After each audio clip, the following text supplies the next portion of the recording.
this is the foot out of mud, right glute max exercise. So this exercise is great for helping to connect your body with your right glute max, your left inner thigh, your left outside hip, as well as your left ab. So it's really great at helping your body learn how to shift out of the right side and into the left side. The setup for this exercise is a little bit funky, so bear with me, but you need a countertop or a desk, something to put your hands on, and then you need something that's about 2 inches on the ground. So I'm using a 25-pound plate. You could also use a book, a thin or short step. If you don't have any of those, or you're trying to do this one a little bit more on the fly, you can take the shoe off of your left foot, and the shoe's gonna stay on your right foot to create a little bit of a differential there.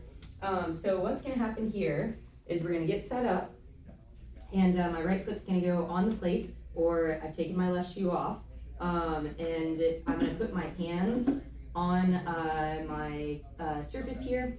So from here, I'm gonna tuck my tail a little bit and drop my ribcage down a little bit, just a touch to round out my back. I don't wanna be like this during this exercise. So I'm gently rounded out. And the second thing I'm gonna do is I'm gonna connect my brain to my right arch and my right big toe, and make sure that I can feel myself grounding down through those places into the plate or into my shoe. From there, I'm actually gonna go down onto my forearms. You can stay on your palms, or you can do this one on your forearms. I prefer the forearms for myself.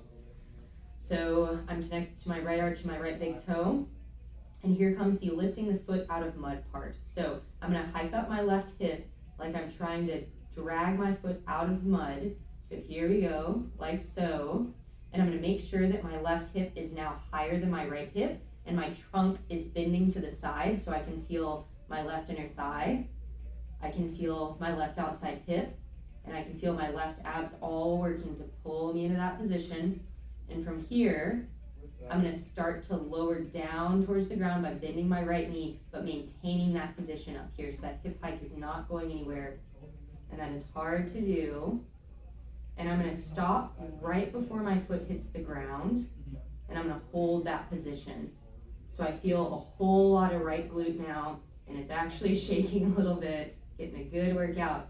And I'm breathing from here, holding on to all of those muscles.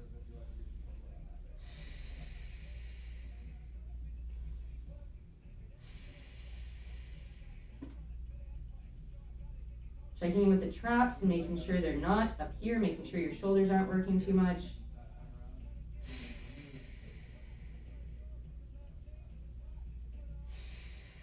You're gonna go for 5 breaths at a time, and then you're gonna take a break. If you can't feel your left inner thigh, you might be like me, where your tendency is to want to bring your hip into a little bit of flexion as you're doing this. Let this leg hang. Don't kick in your hip flexors or your quad to help you out there. Let that leg hang, and then pull that leg up, and you'll have a much better chance of getting that left inner thigh along with the other ones. You'll do 5 rounds of 5 breaths. Enjoy.